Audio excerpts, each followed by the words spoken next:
સૌને જય શ્રી કૃષ્ણ અને જય સ્વામિનારાયણ. આજે બનાવશું કારેલાનું લોટવાળું શાક. આ કટકી કરીને મીઠું નાખીને મેં બાફી લીધા છે. 2 વિસલમાં બફાઈ જાય, સીટી 2 થાય એટલે. હવે એનો વઘાર કરશું. એમાં નાખશું લસણ, નાખશું હિંગ, હળદર. આ બાફેલા કારેલા પેલા વઘારી નાખવાના એમને.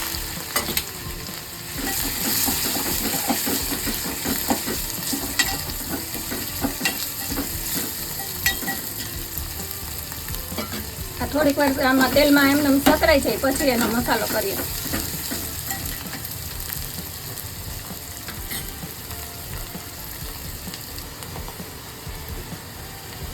કારેલા હવે સતરાઈ ગયા છે.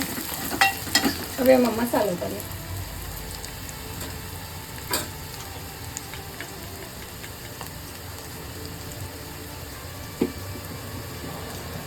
ગરમ મસાલો,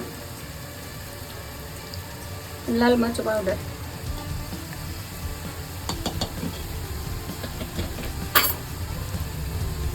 ધાણા જીરું.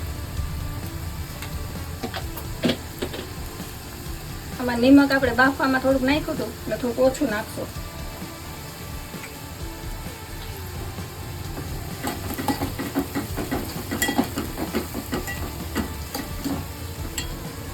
હવે નાખશું ચણાનો લોટ 2 ચમચી.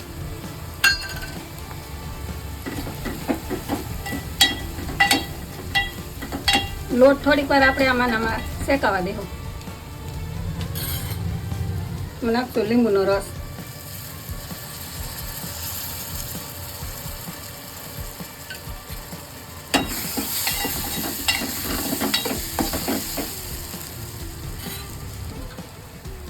હવે એમાં નાખશું પાણી થોડુંક. આપણે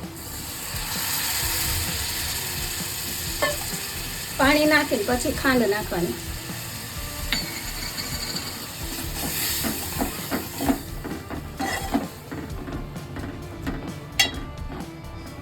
થોડીક વાર પાકવા દેવાનું.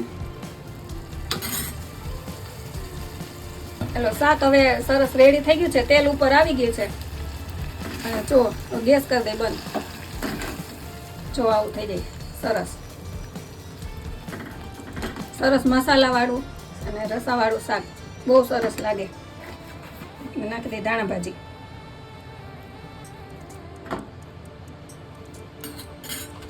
એટલે શાક તૈયાર થઈ ગયું છે. તમે પણ બનાવજો અને અમારી ચેનલમાં લાઈક કરજો, શેર કરજો અને સબસ્ક્રાઈબ કરજો અને કમેન્ટ કરીને જણાવજો કે તમે પણ બનાવીને આ શાક કેવું સરસ લાગે છે.